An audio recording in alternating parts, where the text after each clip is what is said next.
Welcome friends, summer defence education 11 में आपका स्वागत है। और जो भी डिफेंस संबंधी कॉम्पिटिटिव एग्ज़ाम है, air force, navy, UPSC, CDS, navy, army, NDA वगैरह, इनके लिए फिजिक्स का इम्पोर्टेंट रोल रहता है। बहुत सारे क्वेश्चन फिजिक्स के आते हैं, तो उसी से रिलेटेड एक चुंबकीय क्षेत्र निकालने का न्यूमेरिकल एक छोटा सा क्वेश्चन है। बहुत इंपॉर्टेंट क्वेश्चन है। अगर जो कि धारावाही चालक तार से संबंधित है, अगर इसका फार्मूला आपको पता है तो आप इजीली कर पाओगे।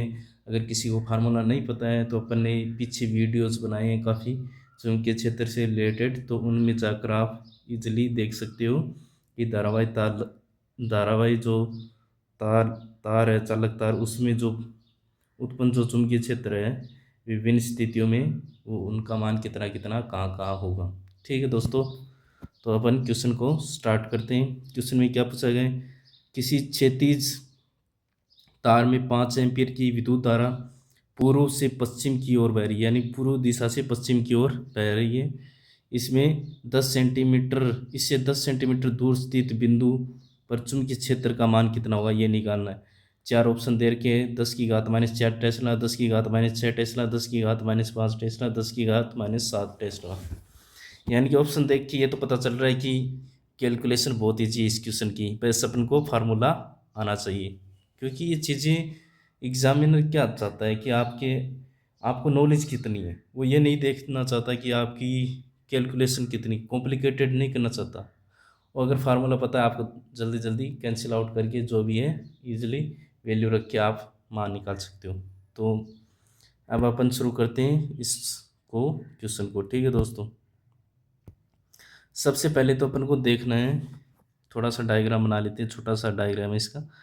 ये मान लो कोई धारावाहिक चालक तार है, ठीक है।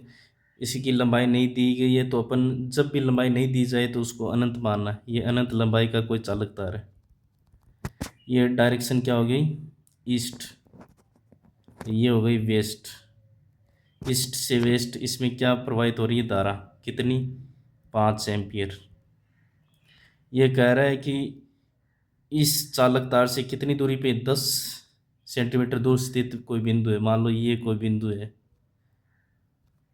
ये कोई बिंदु P है। यहाँ पर अपन को चुंबकीय क्षेत्र का मान निकालना है। ये दूरी कितनी दे रखी है? 10 सेंटीमीटर। ठीक है दोस्तों, तो अब अपन को पता होना चाहिए क्या? अनंत लंबाई के चालक तार धारावाही चालक तार के कारण चुंबकीय क्षेत्र का सूत्र क्या होता है? बी बराबर mu naught I upon 2 pi R. R क्या होती है? जो ये तार होता है, इससे जिस बिंदु पे निकालने उसकी दूरी, ये वाली दूरी कितनी है? जो कि 10 सेंटीमीटर है। तो अपने पास क्या क्या वैल्यू? आई का मान कितना है? 5 एम्पियर हो गया। आर कितनी है? 10 सेंटीमीटर। मीटर में बदल दो, 10 × 10⁻²मीटर। क्योंकि अगर इसमें 100 का भाग देंगे 10 में तो कितना आएगा? नीचे 10⁻², और 10⁻² ऊपर जाएगा तो 10⁻² हो जाएगा। ये मीटर में आ गई। ठीक है, अब सही वैल्यू रख दो। बस इतना सा ही खेल है। बस ये फार्मूला पता होना चाहिए, बस इतना ही खेल है। म्यू नोट का मान कितना होता है? 4 पाई × 10⁻⁷ गुणा आई का मान कितना दे रखा है? 5/2 पाई × आर कितनी है? ये रही 10 × 10⁻²। अब क्या क्या चीज़ कैंसिल आउट हो रही हैं वो देख लो। 2 पाई से 4 पाई कितनी बार गया? 2 बार। 2 से 10 5 बार। 5 से 5 कैंसिल आउट।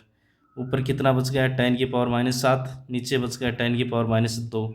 ये ऊपर जाएगा तो कितना हो जाएगा? 10⁻⁷ इंटू 10⁻²। माइनस का ऊपर जाएगा तो प्लस का हो जाएगा। प्लस का 2 और माइनस का 7, कितना बचेगा?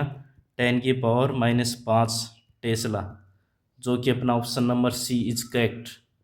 ठीक है दोस्तों, इस क्वेश्चन का आंसर 10⁻⁵ टेस्ला होगा, जो कि चुंबकीय क्षेत्र का मान होगा 10 सेंटीमीटर दूरी स्थित।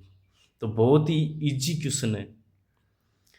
अगर आपको फार्मूला पता है तो बस इतना खेल खत्म है। अनंत लंबाई के चालक तार के कारण चुंबकीय क्षेत्र का मान म्यू नॉट I/2πr होता है। बस इतना पता है तो आप इजीली क्वेश्चन को कर पाओगे। ठीक है दोस्तों, इस प्रकार से जो कि चुंबकीय क्षेत्र से रिलेटेड बहुत बार क्वेश्चन पूछे जाते हैं। और वीडियो अपन को अच्छा लगे तो अपने दोस्तों को भी शेयर कीजिए, लाइक कीजिए। और अपन मिलते हैं फिर नेक्स्ट वीडियोज़ में। तब तक के लिए नमस्कार। और ज़िंदगी में एक चीज़ ज़रूरी है, आप जिस चीज़ को टारगेट लेके चल रहे हो, इस चीज़ को, ज़िंदगी को कभी सीरियस नहीं लेना, इतना कि बहुत ज़्यादा सीरियस लोगे तो आप जी नहीं पाओगे कभी। और दुनिया वैसे भी अगर आप परेशान है तो आपको ज़्यादा परेशान करेगी, जीने नहीं देगी। तो इसलिए आपको ये नहीं सोचना है कि मेरे को ये बनना है। आप, हो सकता है आप कोशिश कर रहे हो, आप अपनी तरफ से 100% दे रहे हो, नहीं हो रहा सिलेक्शन भाई, क्योंकि लाखों कैंडिडेट जाते हैं एक एग्ज़ाम देने के लिए। पोस्ट कितनी होती है, बहुत नाम मात्र की पोस्टें होती है। किसी भी फील्ड की बात की जाए आज हर कंपटीशन में यही हाल है कि बहुत ज़्यादा, पर अपनी तरफ से 100% देना चाहिए। अगर अपना अच्छा होता है, मतलब जो भी अपन ने प्रैक्टिस की और अपन को आ रही हैं चीज़ें, तो अपन का सिलेक्शन भी होगा। ये ज़रूरी नहीं है कि सिलेक्शन नहीं होगा। तो अपनी तरफ से भरपूर प्रयास करने हैं। अगर फिर भी सिलेक्शन नहीं होता तो ज़िंदगी यहीं ख़त्म नहीं होती है। बहुत सारी चीज़ें यार, नए नए स्टार्टअप करो, कुछ भी खोलो। आज चाय वाले हैं, छोटे छोटे मतलब शॉप कर लो, चाहे कॉफ़ी कैफ़े कर लो, कोई भी, जितना आप जिस चीज़ में फील्ड में इंटरेस्टेड हो और इसके अलावा उस चीज़ में भी जाने का प्रयास करना चाहिए। हो सकता है आप डिफेंस में जाना चाहते हैं और आप नहीं जा पा रहे हैं किसी कारणवश, तो आप उससे रिलेटेड कोई और भी चीज़ कर सकते हो। टेक्निकल क्षेत्र में जाओ कंपनी में, या फिर अपना कोई स्टार्टअप करो, कोई ऐसी टेक्नोलॉजी डेवलप करो जो कि डिफेंस के लिए बहुत इंपॉर्टेंट हो, वो काम आए। तो हो सकता है आप बहुत बड़े एक कंपनी भी खड़ी कर सकते हो। मतलब ये चीज़ें थोड़ी थोड़ी छोटी छोटी स्टार्टअप से होती हैं। अपने माइंड को क्रिएटिविटी बनाए रखो। ये नहीं है कि मेरा अगर मैं तैयारी कर रहा हूँ आर्मी की और उसमें नहीं हुआ तो मेरा ज़िंदगी ख़त्म है, अब मेरे को कुछ नहीं करना, मैं नहीं कर पाऊँगा। ज़िंदगी को जीने आए हैं, अच्छे से जियो, खुल के जियो, हंस कर। मतलब जो जितनी अपने अंदर इच्छाएं हैं वो चीज़ें करने की कोशिश करो। हो सकता है आपको कहीं ना कहीं खुशी मिलेगी, कहीं ना कहीं आपको सुकून मिलेगा, संतुष्टि मिलेगी। तो वो चीज़ें करते रहने से ही होगी। ऐसा नहीं है कि अपन कुछ हासिल नहीं हुआ और अपन हताश होके बैठ गए, तब तो अपन ज़िंदगी को, मतलब अपने जो भी फैसले, अपनी ज़िंदगी को आप किसी की गुलाम कर रहे हो, अपने तरीके से नहीं जी रहे हो। अपने तरीके से जीना है, खुल के जीना है, अपना जो लाइफस्टाइल से जीना है। तो कभी ये मत सोचो कि ये चीज़ हासिल नहीं हुई तो अपन आगे नहीं बढ़ेंगे या फिर कुछ और नहीं करेंगे। जो भी अपने अंदर क्रिएटिविटी है माइंड में, वो करते रहिए, और इससे ही संतुष्टि है, खुशी है। ठीक है दोस्तों, फिर मिलते हैं नेक्स्ट वीडियो में। जय हिंद, जय भारत।